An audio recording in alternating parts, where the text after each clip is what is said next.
नमस्कार साथियों। आज की जो वीडियो है ये ग्राम विकास अधिकारी का जो सिलेबस है उसमें टॉपिक दिया हुआ है भारत और राजस्थान के विशेष संदर्भ में सिंचाई एवं नदी घाटी परियोजना। तो ये काफ़ी बड़ा टॉपिक हो जाएगा क्योंकि राजस्थान और भारत दोनों के संदर्भ में पढ़ना है। तो हम शुरू करते हैं, आज भारत के संदर्भ में पढ़ना शुरू करते हैं। हम पहले भारत के संदर्भ में पढ़ लेते हैं, फिर उसके बाद हम राजस्थान के संदर्भ में पढ़ेंगे। तो आज हम इस वीडियो में पढ़ेंगे भारत के संदर्भ में सिंचाई के प्रकार और सिंचाई के स्रोत कौन कौन से हम वो पढ़ेंगे। उसके बाद हम जो नदी घाटी परियोजनाएं हैं उनके बारे में पढ़ेंगे। तो वीडियो शुरू करने से पहले मेरी आपसे रिक्वेस्ट है कि यदि आपने अभी तक इस चैनल को सब्सक्राइब नहीं किया है तो प्लीज़ चैनल को सब्सक्राइब करके बेल आइकन को क्लिक कर लें ताकि आने वाली हर वीडियो का नोटिफिकेशन आपको मिल जाए। और हर रोज़ इस चैनल पर एक या एक से अधिक करंट अफेयर्स के क्वेश्चन भी दिए जाते हैं, उनका भी आप पोल कर सकते हो पोलिंग के लिए। तो चलिए शुरू करते हैं हम। यहाँ सबसे पहले सिंचाई क्या होती है। नॉर्मल अगर सिंचाई का जब नाम सुनते हैं तो जस्ट हमें पता चल जाता है कि सिंचाई क्या होती है, लेकिन यदि सिंचाई की डेफिनेशन पूछी जाए कि सिंचाई की परिभाषा क्या है तो फिर किस प्रकार से उस परिभाषा को देना होगा। तो यदि नॉर्मल अगर हम सिंचाई की बात करें तो हम जानते हैं फसलों में पानी देना क्या कहलाती है, सिंचाई कहलाती है। तो अब सिंचाई की परिभाषा यदि पूछे तो सिंचाई की जो मेन परिभाषा होगी कि कृत्रिम रूप से मिट्टी को पानी देकर या फसल को पानी देकर उसकी नमी को बरकरार रखना ही क्या कहलाती है, सिंचाई कहलाती है। तो देखिए हम यहाँ पे देखते हैं, मिट्टी को कृत्रिम रूप से पानी देकर उसमें उपलब्ध जल की मात्रा में वृद्धि करने की क्रिया को क्या कहते हैं, सिंचाई कहते हैं। और आमतौर पर इसका प्रयोग फसल उगाने के दौरान शुष्क क्षेत्रों या पर्याप्त वर्षा न होने की स्थिति में पौधों की जल की आवश्यकता को पूर्ति करने के लिए किया जाता है। यानी कि मिट्टी की नमी बनाए रखने के लिए और शुष्क स्थानों पर जहाँ खेती बहुत ही कम होती है वहाँ फसलों को उगाने के लिए, वर्षा कम होती है वहाँ फसलों को उगाने के लिए उनकी वृद्धि और मतलब फसल के लिए पानी की आवश्यकता होती है। उस पानी की आवश्यकता की पूर्ति के लिए कृत्रिम रूप से जो पानी दिया जाता है उसे सिंचाई कहते हैं। कृषि के क्षेत्र में इसका प्रयोग इसके अतिरिक्त निम्न कारणों से भी किया जाता है। यानी कि जो हमने अभी कारण बताया कि जहाँ पर वर्षा कम होती है उन क्षेत्रों में फसलों को पानी दिया जाता है और मृदा की नमी को बनाए रखने के लिए। इसके अतिरिक्त भी अन्य क्या कारण है, वो है फसल को पाले से बचाने के लिए। देखिए सर्दियों के मौसम में जहाँ बर्फ़ पड़ती है रात भर, तो उस समय रात भर फसलों में पानी दिया जाता है ताकि जो पाला मतलब जो रात को जो बर्फ़ गिर रही है वो उस फसल को नुकसान ना पहुंचाए। दूसरा, मिट्टी को सूख कर कठोर बनने से रोकने के लिए। यानी कि जब काफ़ी समय तक, लंबे समय तक अगर खेत में पानी नहीं दिया जाए, वो ऐसे ही पड़ा रह जाए, तो वो वहाँ पर ज़मीन जो है वो बिल्कुल शुष्क हो जाएगी और शुष्क होने के साथ साथ मिट्टी वहाँ जम जाती है, कठोर हो जाती है। तो उसको रोकने के लिए भी सिंचाई की आवश्यकता होती है। धान के खेतों में खरपतवार की वृद्धि पर लगाम लगाने आदि। धान के खेतों में पानी भरा रहता है तो वहाँ पर खरपतवार की जो मात्रा है वो कम हो जाती है। नेक्स्ट, जो कृषि अपनी जल आवश्यकताओं के लिए पूरी तरह से वर्षा पर निर्भर रहती है उसे वर्षा आधारित कृषि कहते हैं। बाहर की सिंचाई के अलावा केवल वर्षा के जल पर ही जो कृषि डिपेंड करती है, जो खेती डिपेंड करती है, उसे कौन सी खेती कहते हैं, वर्षा आधारित कृषि कहते हैं। क्योंकि अब हम भारत की बात कर रहे हैं तो भारत में किस प्रकार की जलवायु है, तो देखिए भारत की उष्णकटिबंधीय जलवायु है। साथ में वर्षा की असमानता और अनिश्चितता है। वर्षा का भी कोई पता नहीं है कब होती है कब नहीं होती है, कहीं ज़्यादा होती है तो कहीं कम होती है। जल की तीव्र वाष्पीकरण, जल का तीव्र वाष्पीकरण, मिट्टी की प्रकृति आदि कारणों से सिंचाई की आवश्यकता ज़्यादा पड़ती है। भारत के सिंचाई के साधनों के अंतर्गत कौन कौन से सिंचाई के साधन आते हैं, कुएं, नलकूप, ट्यूबवेल, तालाब आदि प्रमुख हैं। इनके अलावा ड्रिप और स्प्रिंकलर खेती भी की जाती है। अब देखिए आगे हम बढ़ने से पहले यहाँ पर हम सिंचाई की विधियाँ और बता देते हैं आपको। सिंचाई की कौन कौन सी विधियाँ हैं, सिंचाई किस किस प्रकार से की जाती है और कौन कौन से साधनों से की जाती है उसका तो हम आगे जिक्र करेंगे, लेकिन किस किस प्रकार से की जाती है उसका जिक्र हम यहाँ कर लेते हैं। सबसे पहली विधि है कटवा, कटवा या तोड़ विधि, तोड़ विधि। इस विधि के अंतर्गत क्या होता है, जो पानी होता है, जिस भी माध्यम से पानी मिलता है हमें, चाहे वो नहरों के माध्यम से, चाहे वो नलकूपों के माध्यम से, चाहे कुओं के माध्यम से, चाहे तालाबों के माध्यम से, जिस भी माध्यम से पानी मिलता है वहाँ से पानी नालियों के थ्रू खेत में पहुँचा दिया जाता है। मान लो ये खेत है और इधर से ये पानी आया नाली के थ्रू और इस खेत में छोड़ दिया जाता है। अब जो ये पानी है ये इस पूरे खेत में यहाँ वहाँ पूरे खेत में फैल जाता है अपने मर्जी से। जिधर जहाँ भी इसमें अगर कहीं झुकाव होगा तो वहाँ पे ज़्यादा पानी भर जाएगा, जहाँ ऊंचाई होगी वहाँ कम पानी रहेगा, ना पूर्ण ऐसे ही पूरे खेत में पूरा पानी भर जाता है। यानी कि इसको यूँ कहें कि पानी को नाली द्वारा खेतों में जब छोड़ा जाता है तो वो बिना नियंत्रण के पूरे खेत में बिना किसी दिशा निर्देश के फैल जाता है। तो इस विधि से जो खेती की जाती है, उस पानी दिया जाता है, सिंचाई की जाती है, उसको कहते हैं कटवा या तोड़ विधि, कटवा या तोड़ विधि। नेक्स्ट दूसरी विधि की अगर हम बात करें तो दूसरी है क्यारी विधि, क्यारी विधि या इसको दूसरे नाम से भी जाना जाता है नकबार, क्यारी विधि या नकबार। ये क्या होता है, इसके यहाँ पर खेतों में क्यारियाँ बना दी जाती हैं। अब जो कटवा विधि पड़ी थी उसमें पूरे खेत में पानी छोड़ा जाता है, जबकि इस विधि में क्या करते हैं, नालियाँ क्यारियाँ बना दी जाती हैं। इस प्रकार से प्रत्येक क्यारियों के बीच, दो क्यारियों के बीच इस तरीके से नालियाँ छोड़ दी जाती हैं और बाहर से जिस भी माध्यम से पानी आता है वो उस माध्यम से इस खेत में नाली के थ्रू पानी आ जाता है और फिर पहले एक क्यारी पूरी भरती है, फिर उस क्यारी के ही बीच में यहाँ पे इस तरीके से रास्ता बना दिया जाता है ताकि ये क्यारी भरने के बाद दूसरे क्यारी में पानी चला जाए, फिर यहाँ से तीसरी में चला जाए और इसी प्रकार से इन नालियों में से होते हुए पानी गुजरता है। कुछ इधर चला गया, कुछ इधर चला गया, कुछ इधर चला गया, ऐसे ही इधर से नालियाँ बना दी जाती हैं। तो इस नाली में से होते हुए इधर इधर पानी क्यारियों के द्वारा, जो क्यारियों के हिसाब से क्यारियाँ बना करके जो पानी दी जाती है, उस विधि को क्या कहते हैं, क्यारी विधि या नकबारी विधि कहते हैं, नकबार। तो जो काफ़ी बड़े खेत होते हैं उनमें ये विधि कामयाब होती है। नेक्स्ट तीसरी विधि हम पढ़ेंगे थाला विधि, थाला विधि। ये विधि जो है ये भी एक तरीके से क्यारी के आकार, क्यारी की तरह ही होती है, लेकिन इसमें यह अंतर होता है कि क्यारी विधि में संपूर्ण जो क्षेत्र होता है उसमें क्यारियाँ बना दी जाती है, जबकि इसमें कोई पर्टिकुलर एक पेड़ है, इस पेड़ के चारों ओर इस तरीके से क्यारी टाइप में बना दी जाती है।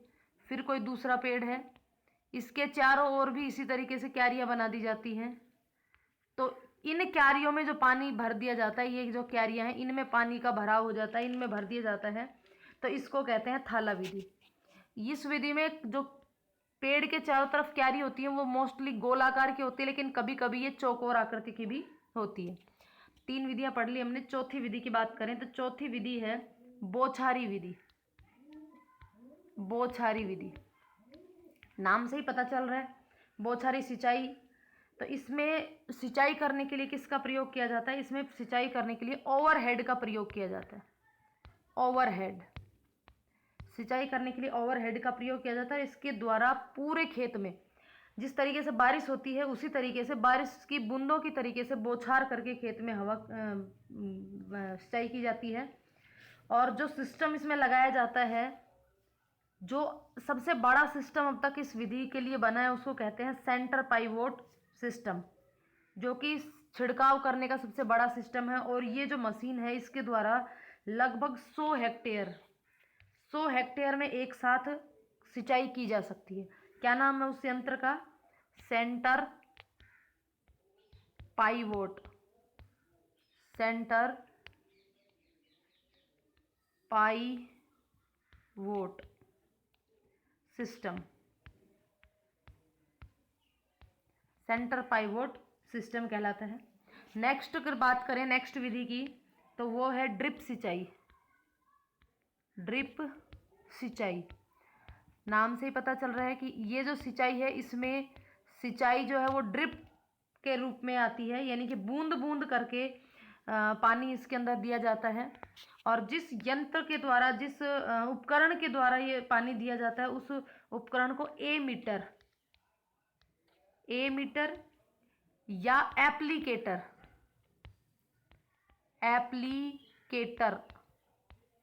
एमीटर या एप्लीकेटर के नाम से जाना जाता है। इसके अंदर पानी जो है वो, इसके द्वारा पानी जो है वो धीरे धीरे लगातार बूंद बूंद करके प्लास्टिक की पतली पतली नालियां होती हैं, उन नालियों के थ्रू पतली पतली बूंदों या फुहारों के रूप में पौधे पर डाल दिए जाते हैं। और ये जो सिंचाई है मोस्टली उन क्षेत्रों में की जाती है जहाँ पर पानी की बहुत अधिक कमी है। तो इस विधि के द्वारा खेतों में बूंद बूंद करके पौधे में पानी दिया जाता है, ताकि पानी अधिक वेस्ट ना हो। और जब पानी बूंद बूंद करके खेतों में दिया जाएगा तो खरपतवार को ज़्यादा पानी नहीं मिलेगा, इसलिए खरपतवार की मात्रा में भी कमी होगी।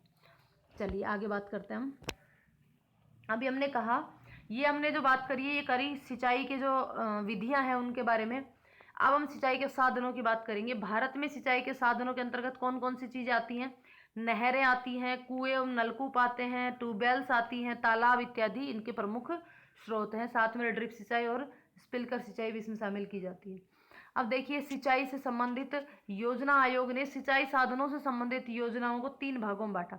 यानी कि सिंचाई के जो साधन हैं उनसे संबंधित 3 भागों में इसको बांट दिया योजना आयोग ने। 3 कौन कौन सी योजनाएं थी? एक तो थी वृहद सिंचाई योजना, बहुत बड़े क्षेत्र में सिंचाई करने की योजना। दूसरी थी मध्यम सिंचाई योजना, जो मीडियम आकार के जो क्षेत्रफल है उसमें सिंचाई करने की योजना। और तीसरी थी लघु सिंचाई योजना, जो कि छोटे क्षेत्रफल में सिंचाई करने की योजना। तो अब क्या था इन तीनों योजनाओं में, देख लेते हैं। वृहद सिंचाई योजना, वृहद सिंचाई योजना नाम से ही वृहद मतलब बड़े क्षेत्र में फैली हुई। तो इस योजना के तहत 10,000 हेक्टेयर या उसके अधिक सिंचित भूमि के लिए सिंचाई योजना बनाई जाती थी। यानी कि 10,000 हेक्टेयर से भी यदि बड़ा सिंचित क्षेत्र है तो उसके लिए जो योजनाएं बनाई जाती थी वो वृहद सिंचाई योजना के अंतर्गत आती थी। और इस योजना के अंतर्गत बड़ी बड़ी नहरें, बहुउद्देशीय परियोजनाएं आदि भी शामिल की जाती थी। बड़ी बड़ी नहरें और बहुउद्देशीय परियोजनाएं शामिल की जाती थी। फिर आता है मध्यम सिंचाई योजना। तो मध्यम सिंचाई योजना के अंदर 2,000 से लेकर के 10,000 या 10,000 से बड़े में तो कौन सी योजना के अंदर आते थे? वृहद सिंचाई योजना के अंदर। और 2,000 से 10,000 के बीच का जो क्षेत्रफल था, 2,000 से 10,000 हेक्टेयर के बीच का सिंचित भूमि जो थी या सिंचित भूभाग था, उससे संबंधित क्षेत्र को किस में शामिल किया है? मध्यम सिंचाई योजना में शामिल किया गया। और इसके अंदर वृहद सिंचाई योजना में तो बहुउद्देशीय परियोजनाएं और बड़ी बड़ी नहरें थी, लेकिन इस योजना के अंदर छोटी छोटी नहरों का निर्माण किया जाता है। कौन सी? छोटी बड़ी नहरों के साथ साथ उनकी सहायक के रूप में या कैनाल के रूप में छोटी नहरों का निर्माण इस योजना के अंतर्गत किया जाता है। नेक्स्ट है लघु सिंचाई योजना।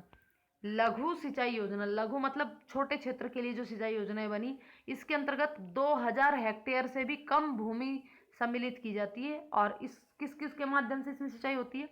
कुएं, नलकूप, तालाब, ड्रिप सिंचाई आदि की को सम्मिलित इसके अंदर किया गया है।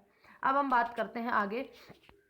हम भारत के संदर्भ में पढ़ रहे हैं, तो भारत में सर्वाधिक सिंचाई इसी योजना के माध्यम से की जाती है। कौन सी योजना के माध्यम से?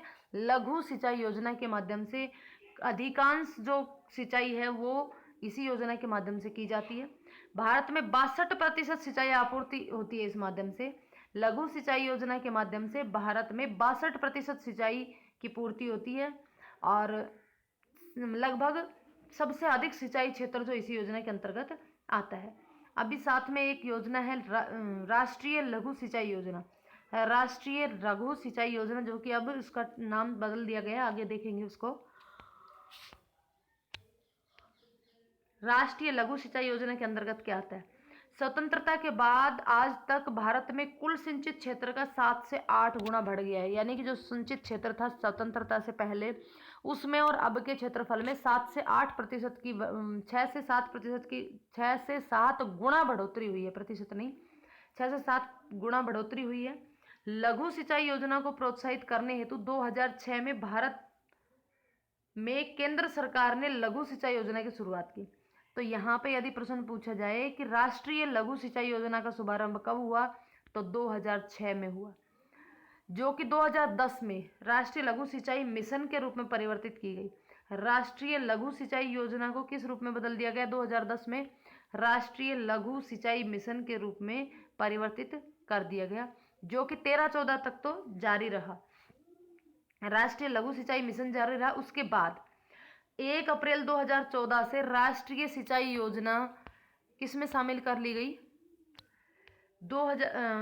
1 अप्रैल 2014 से राष्ट्रीय लघु सिंचाई योजना राष्ट्रीय सतत कृषि विकास मिशन के अंतर्गत खेत जल प्रबंधन नाम से क्रियान्वित की गई। यानी कि 2014 में राष्ट्रीय लघु सिंचाई जो योजना थी वो राष्ट्रीय सतत कृषि विकास मिशन, ये एक मिशन था, राष्ट्रीय सतत कृषि विकास मिशन। इस मिशन के अंतर्गत इसको किस में शामिल कर दिया गया? खेत जल प्रबंधन के नाम से इसको शामिल कर दिया गया। खेत जल प्रबंधन 1 साल तक के बाद 1 अप्रैल 2014 से 1 अप्रैल 2015 यानी कि 1 साल बाद इस लघु सिंचाई के घटक जो था, जो खेल जल प्रबंधन में शामिल किया था, उसको प्रधानमंत्री कृषि सिंचाई योजना में मिला दिया गया। यानी कि जो खेत जल प्रबंधन के नाम से अब 2014 में इसको जाना जाने लगा था, उसको 1 अप्रैल 2015 में क्या किया? खेत जल प्रबंधन को ही किस में मिला दिया? प्रधानमंत्री कृषि सिंचाई योजना में मिला दिया। खेत जल प्रबंधन को किस में मिला दिया? प्रधानमंत्री कृषि सिंचाई योजना के अंतर्गत मिला दिया। तो ये थी राष्ट्रीय कृषि योजना। अब हम बात करेंगे सिंचाई के साधनों की। तो देखिए, कुल सिंचित क्षेत्रफल के आधे से अधिक भाग पर सिंचाई छोटे साधनों जैसे कि कुएं, तालाब, झील, नलकूप, जलाशय आदि की सहायता से की जाती है। कुल क्षेत्रफल के आधे से ज्यादा भाग पर इन सब के द्वारा की जाती है, जो कि लघु सिंचाई योजना के अंतर्गत आते हैं ये सारी चीजें। जबकि जो शेष भाग बच गया आधे से कम, उस भाग पर नहरों द्वारा सिंचाई की जाती है। कुओं और नलकूपों द्वारा सिंचाई। सबसे पहले हम बात करेंगे कुएं एवं नलकूपों द्वारा सिंचाई। देखिए, देश की कुल सिंचित भूमि के 60% से अधिक भाग की सिंचाई कुएं एवं नलकूपों द्वारा की जाती है। देश की कुल सिंचित भूमि के 60% से अधिक भाग की सिंचाई कुएं और नलकूपों द्वारा की जाती है। वर्तमान में यह भारत में सिंचाई का प्रमुख साधन है। तो भारत में सिंचाई का प्रमुख साधन क्या है? कुएं एवं नलकूप। कौन कौन सी जगह पर? राजस्थान, गुजरात, महाराष्ट्र, पंजाब और उत्तर प्रदेश। यहाँ पर जो कुएं और नलकूप है वो सिंचाई का प्रमुख साधन है। राजस्थान, गुजरात, महाराष्ट्र, पंजाब, उत्तर प्रदेश, यानी कि लगभग उत्तर पश्चिमी जो राज्य है, राजस्थान का राज्य है जो भारत के, उनके अंदर इस प्रकार की सिंचाई की जाती है। यानी कि इनके साधन, जो प्रमुख साधन है वो नल और कुएं और नलकूप है। इसके अलावा बिहार, तमिलनाडु, आंध्र प्रदेश, कर्नाटक, हरियाणा आदि राज्यों में भी इसकी सहायता से सिंचाई की जाती है। यदि हम सर्वाधिक नलकूपों की संख्या की बात करें तो सर्वाधिक नलकूपों की जो संख्या है वो उत्तर प्रदेश में। नलकूपों की सर्वाधिक संख्या कहाँ है? उत्तर प्रदेश में। इसका सर्वाधिक विस्तार सरयू पार के मैदानों में है। नलकूपों का सर्वाधिक विस्तार कहाँ बताया? उत्तर प्रदेश में। नलकूपों का सर्वाधिक विस्तार कहाँ बताया? उत्तर प्रदेश में। और कुएं और नलकूप अगर दोनों के द्वारा सिंचित क्षेत्र देखा जाए तो वो है गुजरात। कुएं और नलकूप अगर दोनों की बात कर लें तो वो कौन सा है? गुजरात है। और अगर केवल नलकूपों की बात करें तो वो है उत्तर प्रदेश। और दूसरे नंबर पे कुएं और नलकूपों की यदि बात करें तो दूसरे नंबर पे फिर आता है उत्तर प्रदेश। ठीक है। अब इस कुएं और नलकूपों द्वारा सिंचाई के लाभ क्या है? निर्धन किसानों के लिए सिंचाई का यह माध्यम सुगम और सस्ता है। जो भी गरीब किसान होते हैं उनके लिए कुएं और नलकूपों द्वारा सिंचाई करना क्या होता है? सुगम होता है और सस्ता होता है। मृदा के लवणीय होने का खतरा नहीं रहता। जो मृदा है उसमें लवणीय रहने का खतरा नहीं रहता। हानि क्या है? हानि इसकी ये है कि ये केवल सीमित क्षेत्रों में ही सिंचाई की जाती है। चूँकि लघु सिंचाई परियोजना के अंतर्गत ये आते हैं, तो लघु सिंचाई में 2000 हेक्टेयर तक की भूमि पर इन माध्यमों से सिंचाई जो की जा सकती है। तो सीमित क्षेत्रों में सिंचाई की जा सकती है। दूसरा, गर्मी के मौसम में भूमिगत जल स्तर अत्यधिक नीचे चला जाता है, जिसके कारण पेयजल की ही समस्या रहती है। तो उस समय सिंचाई करना पॉसिबल नहीं हो पाता। तो गर्मी ज़्यादा पड़ने की वजह से जो भूमिगत जल है उसका स्तर क्या हो जाता है? अत्यधिक नीचे चला जाने के कारण जो पेयजल होता है, जो पीने का पानी होता है, उसी की समस्या होती है। तो कृषि में सिंचाई करने का तो सवाल ही नहीं उठता। साथ में बिजली की कमी, बिजली की कमी के कारण भी बाधा उत्पन्न होती है, क्योंकि कुएं और नलकूपों द्वारा पानी निकालने के लिए बिजली की आवश्यकता होगी, तो बिजली की कमी भी इसमें बाधा उत्पन्न करेगी। नेक्स्ट, कठोर चट्टानी क्षेत्रों एवं प्रायद्वीपीय पठारों में कुआं खोदना कठिन काम है। देखिए अब यहाँ पे अगर हम बात करें, कठोर चट्टानी क्षेत्र और प्रायद्वीपीय पठारों का जो भाग है, वहाँ पर क्योंकि पथरीली जमीन है, तो उस समय वहाँ पे कुएं खोदना कठिन कार्य है। ये भी इसका एक ड्रॉबैक है। चलिए आगे चलते हैं, आगे बात करेंगे हम नहरों द्वारा सिंचाई। नहरों द्वारा सिंचाई, तो राजस्थान में सिंचित क्षेत्र का दूसरा प्रमुख साधन जो है वो नहर है। सबसे पहला साधन क्या था? कुएं और नलकूप। दूसरा क्या है? नहर है। इसके द्वारा लगभग 25% भूभाग पर सिंचाई की जाती है। उत्तर भारत में जहां नदियों की संख्या अधिक है, नहरों द्वारा सिंचाई अधिक होती है। उत्तर भारत की यदि बात करें तो उत्तर भारत में नदियों की संख्या अधिक होगी, तो वहां से नदियों से ही नहरें निकाली जाती है, तो वहां पर नहरों द्वारा सिंचाई भी अधिक मात्रा में की जाती है। जबकि यदि दक्षिण भारत की बात करें तो दक्षिण भारत में कठोर चट्टानी संरचना के विकास होने के कारण नहर निर्माण करना अत्यधिक कठिन कार्य है। यानी कि भारत का जो दक्षिण भारत है, दक्षिण भाग है, वहाँ पर कठोर चट्टानें हैं और उनमें जो नहर निर्माण का कार्य है वो बहुत ही कठिन है, इसलिए वहाँ पर नहरों द्वारा सिंचाई करना पॉसिबल नहीं हो पाता है। उत्तर भारत में मुलायम जलोढ़ मिट्टी का विस्तार होने के कारण नहरों का जाल निर्मित करना अपेक्षाकृत आसान है। उत्तर भारत की जो मिट्टी होती है वो कठोर नहीं होती है, वो जलोढ़ मिट्टी होती है, मुलायम जलोढ़ मिट्टी, तो वहाँ पर नहरों का निर्माण करना भी अपेक्षाकृत क्या होता है? आसान होता है। यही कारण है कि सतलज गंगा मैदानी क्षेत्रों में नहरों की संख्या अधिक है। क्योंकि सतलज गंगा मैदानी क्षेत्र जो वहाँ पे नहरों की मात्रा अधिक क्यों है? क्योंकि वहाँ पर अत्यधिक मुलायम मिट्टी होती है और उस मिट्टी में नहरों का निर्माण करना क्या होता है? आसान होता है। इसलिए सतलज गंगा जो मैदानी क्षेत्र है वहाँ पर नहरों की संख्या अधिक पाई जाती है। नहरों द्वारा देश में कुल सिंचित क्षेत्र का सर्वाधिक विस्तार जो है वो उत्तर प्रदेश में है। नहरों का कुल सिंचित क्षेत्र का विस्तार जो है वो कहाँ पे है? उत्तर प्रदेश में। इसके अलावा मध्य प्रदेश, आंध्र प्रदेश, हरियाणा, पंजाब, बिहार आदि है। विस्तार की बात कर रहे हैं हम, सर्वाधिक विस्तार कहाँ है? उत्तर प्रदेश में है। लेकिन यदि बात करें नहरों द्वारा सिंचित क्षेत्र की, तो नहरों द्वारा सर्वाधिक सिंचित क्षेत्र जो है वो पंजाब का है। नेक्स्ट, लाभ।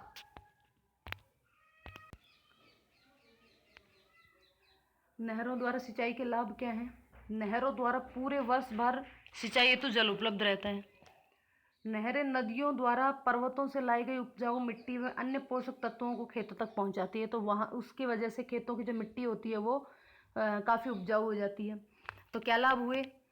नहरों द्वारा पूरे वर्ष भर यानी कि पूरे साल सिंचाई का जल उपलब्ध होता है। दूसरा, जो खेतों में जो मिट्टी लाई जाती है पर्वतों द्वारा वो काफ़ी उपजाऊ होती है, तो इससे खेत की उर्वरक शक्ति बढ़ती है। नहरों द्वारा दूर तक सिंचाई उपलब्ध कराया जा सकता है। काफ़ी लंबे दूरी तक नहरों द्वारा सिंचाई की जा सकती है। नहरों का निर्माण और रखरखाव पर खर्च कम आता है। ये इसके लाभ थे। अब हानि क्या होगी?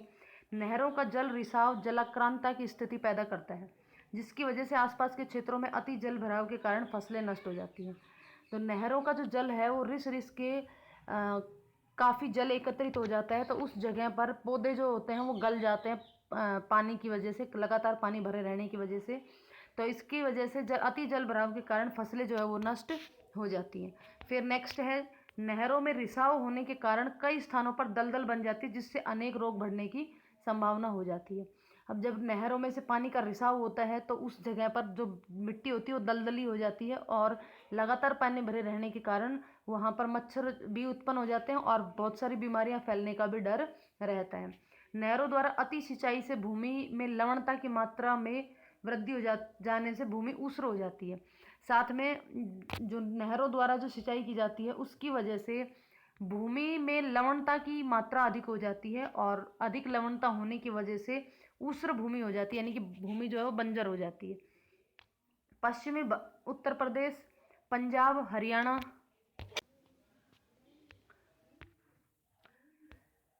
देखिए वीडियो जो है हमने पॉज कर दी थी, पता नहीं ये वीडियो कहाँ से पॉज हुई थी और कहाँ से आगे चल नहीं पाई है। तो मुझे कुछ याद नहीं है, तो मैं एक बार मेरे हिसाब से हम तालाब का जो शायद यहाँ पर था, हम जब मैंने इस वीडियो को पॉज किया था, और अब मैं यहाँ से शुरू करती हूँ दोबारा। नहरों द्वारा लाभ। तो नहरों द्वारा पूरे वर्ष भर सिंचाई हेतु जल उपलब्ध रहता है। नहरें नदियों द्वारा पर्वत से लाई गई उपजाऊ मिट्टी व अन्य पोषक तत्वों को खेतों तक पहुँचाती है। देखिए क्या हुआ था कि अभी मैंने किसी कारणवश वीडियो को पॉज कर दिया था, बीच में रोक दिया था, और फिर मैंने वापस से वीडियो मैंने पूरी कर ली है, लेकिन वीडियो चालू करना मैं भूल गई, मतलब इसको रिकॉर्ड करना मैं भूल गई, बीच में पॉज करे हुई रह गई। तो मुझे नहीं पता वो मतलब छोड़ी थी वो किस स्थान पे छोड़ी थी, और मेरे हिसाब से तो वीडियो पूरी हो चुकी थी, लेकिन जब जैसे ही मैंने इसको वापस से देखा तो मुझे लगा ये तो वीडियो तो पॉज पड़ी है, जबकि मैं पूरी वीडियो रिकॉर्ड कर चुकी हूँ अपने हिसाब से। तो मैं इस वीडियो को वापस से रिकॉर्ड कर रही हूँ। यदि कुछ पार्ट वापस से दोबारा रिकॉर्ड हो गया हो तो आप उसको स्किप करके आगे भी इसको देख सकते हैं। आई थिंक मैंने यहाँ पर वीडियो को पॉज किया था, तो शायद इससे आगे मैंने रिपीट नहीं किया होगा, फिर भी यदि कर लिया हो तो आप उसको स्किप करके दोबारा देख लीजिएगा। चलिए हम यहाँ देखते हैं कि हमने पढ़ रहे थे, हम नहरों की बात कर रहे थे। तो नहरों द्वारा लाभ क्या क्या है। एक तो नहरों में जो जल होता है वो पूरे साल भर सिंचाई के लिए उपलब्ध रहता है। दूसरा, पर्वतों से जो मिट्टी लाई जाती है वो उपजाऊ मिट्टी होती है। पर्वतों से जो नदियाँ मिट्टी लेकर आती हैं वो नदियाँ नहरों के थ्रू खेतों तक पहुंचती है, तो उस मिट्टी के अंदर उपजाऊ ये पोषक तत्व होते हैं, जिसकी वजह से जो खेतों की मिट्टी है उसमें उर्वरक शक्ति बढ़ती है। दूसरा, नहरों द्वारा काफ़ी लंबी दूरी तक सिंचाई की जा सकती है। तीसरा, नहरों का जो रख रखाव है, निर्माण है, वो भी आसान है। अब इसके क्या क्या नुकसान है। तो नहरों में जो जल रिसाव होता है उसकी वजह से जल आक्रांता की स्थिति पैदा होती है। आसपास के क्षेत्र में जल भर जाने के कारण फसलें नष्ट होने की संभावना अधिक रहती है। उसके बाद जब नहरों के आसपास पानी भर जाता है तो वहाँ मिट्टी दलदली हो जाती है, और वहाँ पर मच्छरों के पनपने की संभावना बढ़ जाती है, जिसके कारण रोग बढ़ने की संभावना भी होती है। इसके अलावा नहरों में अति सिंचाई से भूमि की लवणता में वृद्धि हो जाती है, और भूमि कैसे हो जाती है, बंजर हो जाती है, ऊसर हो जाती है। जब अति सिंचाई हो जाती है नहरों के थ्रू तो वहाँ भूमि की लवणता में वृद्धि हो जाती है, और भूमि कैसी हो जाती है, ऊसर यानी कि बंजर हो जाती है। पश्चिमी उत्तर प्रदेश, पंजाब, हरियाणा, राजस्थान, ऐसे इन सब क्षेत्रों पर यह समस्या देखी जाती है। महाराष्ट्र की नीरा नदी में नमक की सतह जम जाने के कारण कई हेक्टेयर, हजारों हेक्टेयर भूमि जो है वो बेकार हो गई है। कौन सी जगह पर, महाराष्ट्र में नीरा नदी में काफ़ी उसका पानी लवणीय था, और उसकी वजह से वहाँ पर नमक की परत जम जाने के कारण जो भूमि है वो बंजर हो गई। अब बात करेंगे हम तालाब के द्वारा सिंचाई। तो भारत में प्राकृतिक और कृत्रिम दो प्रकार के तालाबों का उपयोग किया जाता है। मोस्टली जो तालाब है वो प्राकृतिक तालाब हैं। तो कुल सिंचित क्षेत्र का 3% भाग, कुल सिंचित क्षेत्र का 3% भाग जो है वो उस 3% भाग में तालाबों द्वारा सिंचाई की जाती है। तालाबों द्वारा सबसे अधिक सिंचाई तमिलनाडु में, उसके बाद तेलंगाना, आंध्र प्रदेश, कर्नाटक आदि राज्यों में की जाती है। इनके साथ साथ बिहार, मध्य प्रदेश और राजस्थान में भी तालाब द्वारा सिंचाई की जाती है।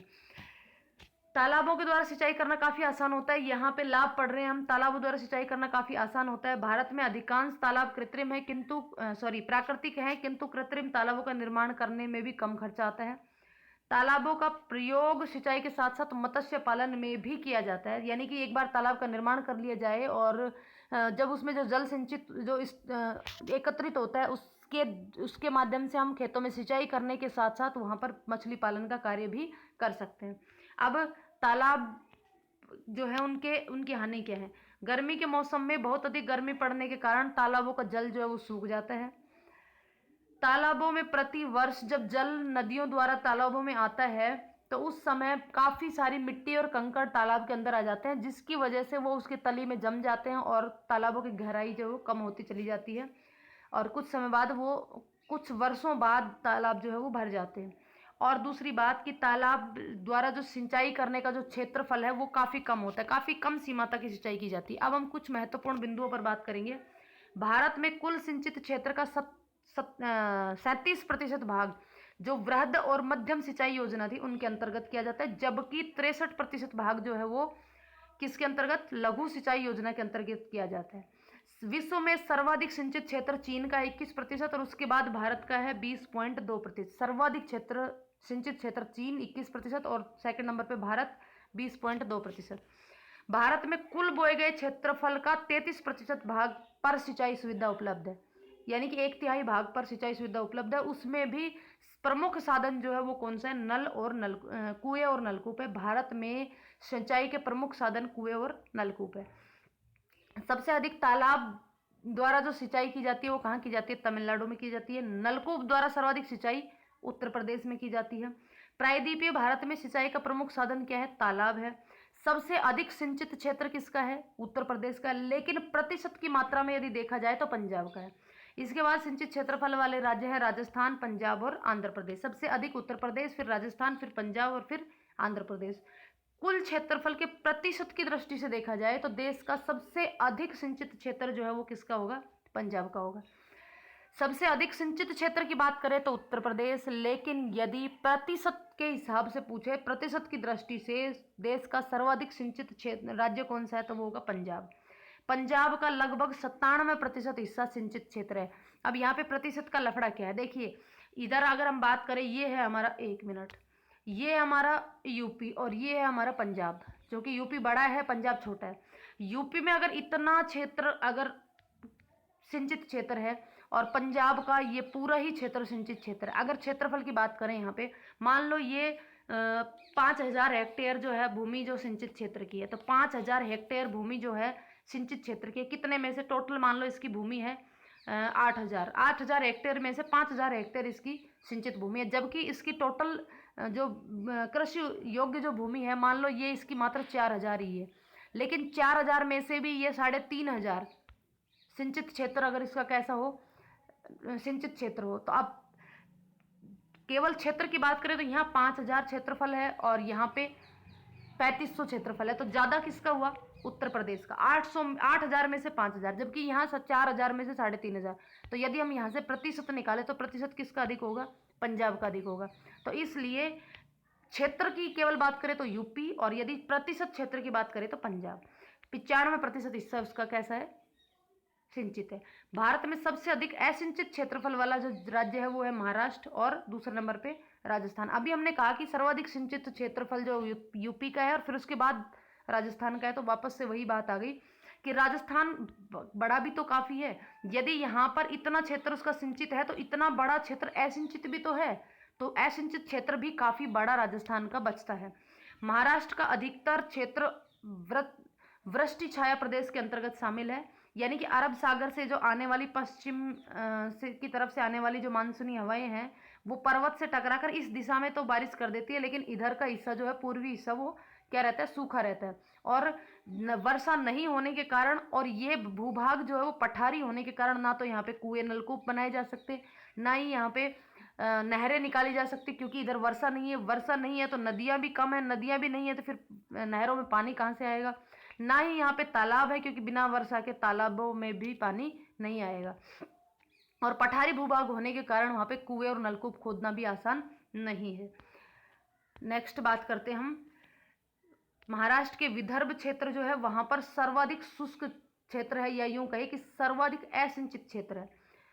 वो सब चीज़ें यहाँ कही है कि कुएं नलकूप आदि नहीं है, क्यों नहीं है, तालाब भी नहीं बनाए जा सकते, वो अभी जो मैंने बात बताई वही सब चीज़ें। अब बात करते हैं दक्षिण भारत की। दक्षिण भारत में तालाबों द्वारा सिंचाई करना परंपरागत रूप से परंपरागत सिंचाई जो है वो तालाबों द्वारा की जाती है। क्यों? क्योंकि उसकी जो भौगोलिक जो स्थिति है दक्षिण भारत की, वो तालाबों के ही लिए अनुकूल है। प्रायद्वीपीय भारत का पठारी भाग है, पथरीली होने के कारण यहाँ नहर बनाना आसान नहीं है। यदि नहर बना भी दी जाए तो उसकी सतह में सूक्ष्म दरारें पाई जाती है, जिसकी वजह से उसका नहर का जो जल है वो रिस जाएगा। पठारी भूभाग है, इसलिए कुएं खोदना आसान नहीं है।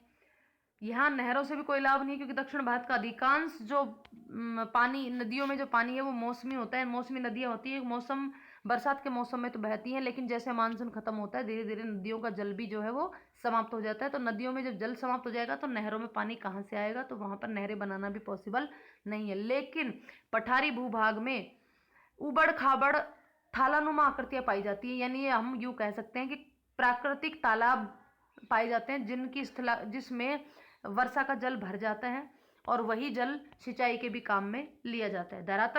धरातल के चट्टानी होने के कारण यहाँ जल का रिसाव नहीं हो पाता, जिसके कारण दक्षिण भारत में तालाबों में पानी बना रहता है और उनकी सिंचाई तालाबों द्वारा ही की जाती है। अत्यधिक महत्वपूर्ण माना जाता है तालाबों का। देश में तालाबों द्वारा सिंचाई, जो सर्वाधिक सिंचाई है वो अभी हमने बताया तमिलनाडु में की जाती है, साथ में आंध्र प्रदेश इत्यादि राज्यों में की जाती है। देश में सर्वाधिक नलकूपों की बात करें तो उत्तर प्रदेश में है, और उसके बाद पंजाब दूसरे नंबर पे और बिहार तीसरे नंबर पे आता है। अब हम अगर एक बार मैप में वापस से देख लेते हैं, ये देखिए उत्तर प्रदेश सर्वाधिक सिंचित क्षेत्र भी यहीं का है और सर्वाधिक नलकूपों द्वारा सिंचाई भी यहाँ की जाती है। अगर कुएं और नलकूपों की बात करें तो कुएं और नलकूपों में ये सेकंड नंबर पे आता है, जबकि कुएं और नलकूपों में ये जो गुजरात है ये पहले नंबर पे आता है। सर्वाधिक कुएं और नलकूपों द्वारा सिंचाई गुजरात में की जाती है। उसके बाद ये पंजाब है, इधर हमारा ये देखिए ये पंजाब है, इस पंजाब में सर्वाधिक नहरों द्वारा सिंचाई की जाती है। सर्वाधिक असिंचित क्षेत्र कौन सा है? सर्वाधिक असिंचित क्षेत्र ये महाराष्ट्र का है। ये जो महाराष्ट्र का है क्षेत्र है, इसमें सबसे अधिक असिंचित क्षेत्र है और दूसरे नंबर पे राजस्थान का, और राजस्थान में भी इस तरफ से ये असिंचित क्षेत्र है, पश्चिम राजस्थान का। नेक्स्ट बात करें तमिलनाडु, तो ये तमिलनाडु है हमारा, ये तमिलनाडु, इस तमिलनाडु में सर्वाधिक तालाब द्वारा सिंचाई की जाती है और उसके साथ साथ यहाँ आंध्र प्रदेश में भी तालाबों द्वारा सिंचाई की जाती है। और ये महाराष्ट्र का जो विदर्भ क्षेत्र है वो सर्वाधिक असिंचित क्षेत्र है। तो उम्मीद है आपको ये वीडियो पसंद आई होगी। यदि वीडियो पसंद आए तो वीडियो को लाइक और शेयर करें। यदि चैनल पर नए हैं तो चैनल को सब्सक्राइब कर लें और बेल आइकन को क्लिक कर लें ताकि आने वाली हर वीडियो का नोटिफिकेशन आपको मिल जाए। वीडियो पर अंत तक बने रहने के लिए बहुत बहुत धन्यवाद।